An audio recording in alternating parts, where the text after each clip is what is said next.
Hey YouTubelies, how you doing? SpacePod here. First order of business. Big ol' happy birthday to Faith. Hi Faith. F-A-I-T-H. Hey, I hope you're feeling better. Good luck with your treatments and everything. And happy birthday to you on April 20th.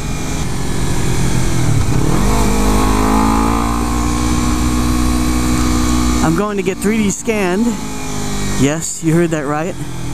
I'm going to get 3D scanned in my suit so I can do some of the 3D work I've been wanting to do. I already got scanned once, but I'm doing it again. The guy actually just got a better scanner. We're going to use the better scanner and see how that goes. The other day, 3 of us went up to Lockwood Valley, Highway 33, Cerro Noreste, Cuddy Valley, all that stuff. And it was a long way up, you know, up the freeway, Fraser Park. And it took us a while to get there. This was with DFZ, Delta Foxtrot Zulu, and Alfred, Asala 1. And we realized we live next to some world-class roads. Why are we traveling so far? But you know, sometimes you need a change of scenery. There is a reason though why I ride the same roads over and over. It's because they're so good. And I'm sure you would too if you lived near some roads that were that good. Topic for today. See, a lot of times people ask me why I downgraded to the 300, and I didn't downgrade. For me, see, as Butthead says, I have been to the top of the mountain. I've been to the top of the mountain. I've had the R1, I've had the Gixxer 750, 6600, SV650S, I've had all those bikes. And I got the 300 consciously and knowingly because I wanted a small bike and I wanted to see what I could do with the new Ninja 300, which is admittedly a brand new bike and is something that I was very curious about, and I would have bought a long time ago had it come out a long time ago, but it didn't. It came out in 2013, and faced with a large tax bill, I sold my Gixxer 750, which promptly got stolen from the new owner. I'm sorry about that, man. I'm sorry your bike got stolen. That's a whole nother story, but the guy lives in Van Nuys. He parked it outside for one night, and the fucker got stolen, fucker!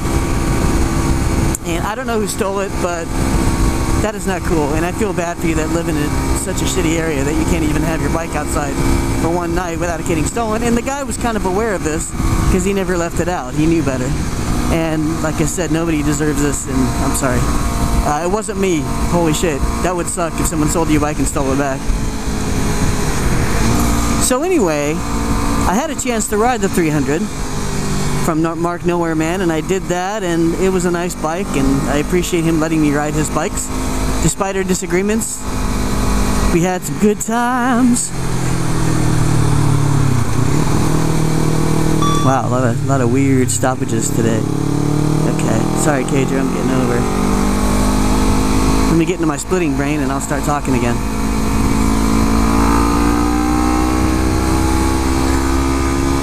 Okay, so now a lot of people say, why did you downgrade? And that's why I downgraded. I was curious about the 300. And I have been turning this little bike into a little sport bike. Nobody makes a sport bike that is like a size 300cc with top shelf parts or even mid-range parts. They're kind of budget bikes. They're intended to be learner bikes. Now here's the thing, manufacturers, now I'm talking to you directly. People upgrade because there's some things that are missing from the small bikes. Like I just said, nobody makes a small sport bike, and they really should. Not just a learner, but like an upgraded learner. Imagine the ZX3R if that was a real bike instead of, you know, what I've done to it, as opposed to the 300. So the ZX3R would come with clip-ons and better tires, better suspension, shorty levers, adjustable, like all the little bits that you wouldn't get in the 300. They come on a more race-oriented, more sporting-oriented 300. Now, one of the reasons people upgrade is because they're not getting the visceral experience from the little bikes that they want and that they would get out of the big bikes. And one of the big things here is the engine. When you have a parallel twin, it doesn't inspire the same awe as a Rorty inline 4 or a hot triple. So you got that little parallel twin, it's like bop, bop, bop, bop, bop, bop, bop, bop, bop, bop, bop. Well, that's a single maybe. You know what I'm saying? It's not very awe-inspiring. Parallel twin sounds like a beginner bike. It feels like a beginner bike. It's a little shaky. Now granted, the Ninja 300 engine is fucking kick-ass, but it sounds like a budget learner bike. SUV, what the fuck are you doing? You having trouble staying in the lane there, Sparky? The fuck?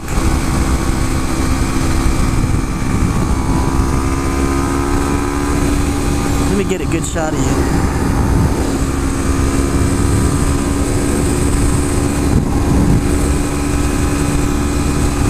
Hey, seem to be paying attention, you just fucking couldn't stay in the lane. So, what I'm saying is manufacturers should make little sport bikes that are bona fide sport bikes, not budget bikes. Because not everyone wants a small bike that's a budget bike. Right? And some people, like myself, do want a small bike that has some top shelf parts on it. Not Olin's necessarily, although that would be nice. But I'm talking about differences in model, like the 675 and the 675R. The 675 is a great platform, but the 675R has Olin's, quick shifter, Brembo brakes, a lot of really high quality goodies that you pay a little bit extra for on a very solid platform. Do the same thing with the 300, not a 250. A 300 and you are in business. Now, Yamaha's coming out with something called the R3. Nobody knows what it is. There's a lot of speculation.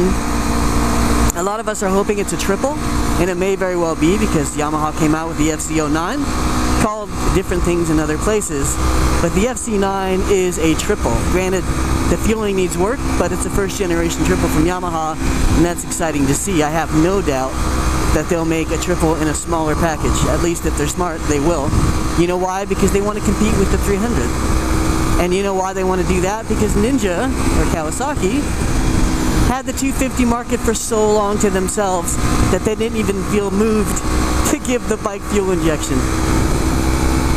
They kept it carbureted well past the expiry date of carbureted bikes. And now that the 300 is here, and kicks ass and has a slipper clutch, and it's beating bikes like the 500 by Honda, other manufacturers are starting to wake up and go, you know what, maybe we ought to jump in. So the R3 could very well be a triple. A 300cc triple would be amazing. And Triumph, I think they should also make a triple. And a 375R would be amazing. So in other words, a 375 and a 375R upgraded, just like the 675 and its R sibling. And Honda's also coming out with a CBR 300. I think it's 300 and 300R. But so what's happening here, people, is that the small bike market is hotting up, and it's hotting up fast. And you have the KTM 390, but it's a single. Now here's a caveat, manufacturers, if you're listening to this, and I know you are, right? You do watch me, right? If you're not, you should start. Manufacturers, don't make your small bikes into singles, and don't make parallel twins. I'll explain why. One, because the single's already been done, and it's not very inspiring. Now I know there's torque, yes there's torque. But the single is not what people want when they think of sport bike. They want inline fours or triples. That sound, you can't replicate that with a single. In fact, you may as well just put learner bike on the side, because that's what it's going to sound like. Now, a parallel twin has been done to death. Granted, you could make a great little engine with a parallel twin, but the engine has to be sexy in a way that most small bikes just can't do with a parallel twin, and definitely not with a single, right? So if you just make a small bike with a triple, you're going to get the performance you need out of the triple. In other words, you're going to get the torque, because an inline 4 may be a little bit too bad on low end for a small bike. So a triple's a really good difference to split. And you're going to get that triple sound, that roarty triple sound like the 675. Like, whoa, whoa. Imagine a small bike with a 16, 17K redline and a triple and about 300 to 400cc tops. And put some mid to top shelf parts on it, and you are in business, my friends. in business. In fact, I love my 300 and I've done a lot to it, but I would sell my 300 tomorrow if I could buy a Triumph Daytona 375R and a slightly scaled down package that isn't quite so tall, because it doesn't need to be so tall, and it would be catered to experienced riders, new riders, females, males alike. It doesn't matter. Anyone could ride a small bike. But any experienced good rider that wants a small bike can also get in on the action. So there you go, manufacturers, please do this. I'm telling you, on the Ninja forum, you can't imagine how many people would jump on this. And by the way, I'm talking about KawasakiNinja300.com. There's a forum there where, admittedly, I am a moderator. I'm nice though. And I invite you to come over and talk to us. And if you're just interested, come and see the community. It's a great community, a lot of smart peeps. I'm counting on the small bike market picking up. You just can't get a small bike out of a big bike. You can't get the benefits of a small bike out of a big bike. And a big bike, I always tell people this, a big bike sucks at being a small bike.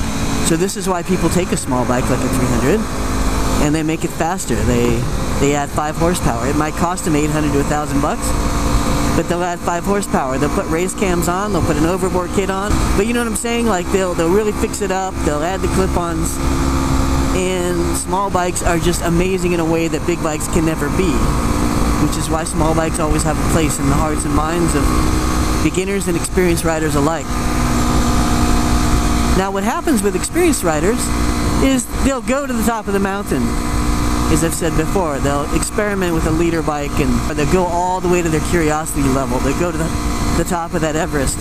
And then they go, you know what, I miss this from this bike. I miss this from that bike. I miss comfort. I miss throwing it into a corner and railing it at 80% of the bike's potential. And then they'll go back to a small bike like I did and they'll fix it up.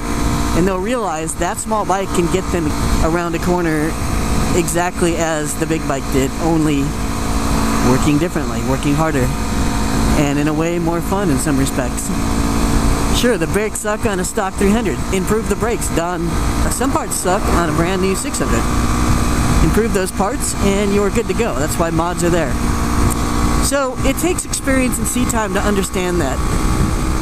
And a lot of riders have been coming back down. And so to come full circle, this is why the little bike market is hotting up. Not for beginners per se, although that never ever hurts.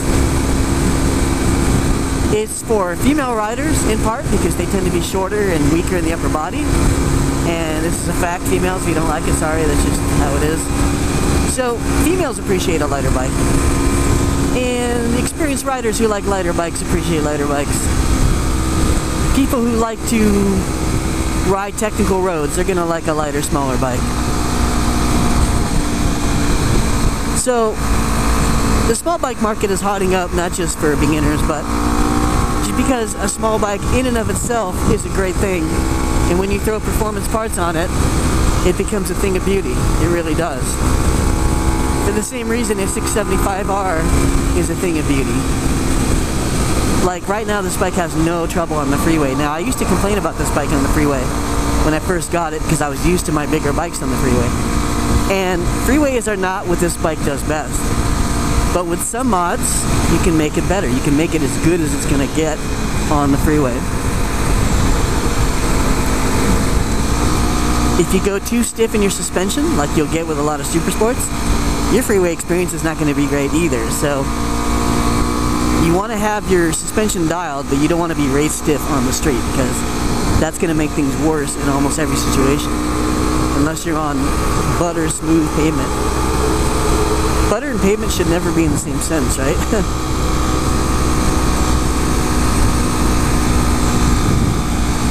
So I'm on my way to get scanned, and there you have it. There's my little discussion about the small bikes and the fallacy of the upgrade. And the fallacy of small bikes having to be learner bikes.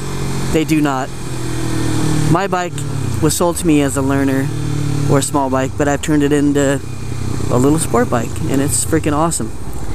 And if you guys rode my bike, if you doubted it at all, you would understand. Anyone who's good can have a blast on this bike, and that's why I let people ride it. That's why I let them discuss their honest opinions about it, good, bad, or indifferent. That's why I have really good riders get on it and tell me what they think, because, you know, how would you even know unless you rode a bike that someone fixed up? This is a tire trap, so you want to go over those aggressively. Now, coming soon, I'm going to do another edition of the Advice for the Short Rider 2014. I'm going to do one of these every year at the behest of my fans and viewers and short people everywhere, or people that know short people. I speak from experience. I know very well what it's like to be short and to be a new rider, especially a new rider.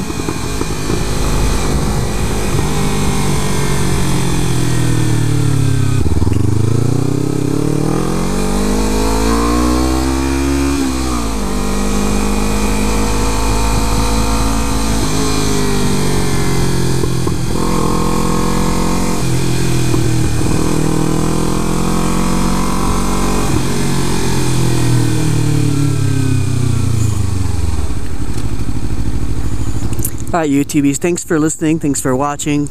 Hope you enjoyed that little freeway jaunt down to Burbank.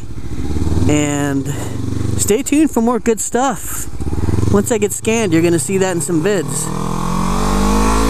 And it's going to be awesome. We have some great stuff planned already. Wait till you see it. I wish I could tell you, but I can't. So, stay tuned for more.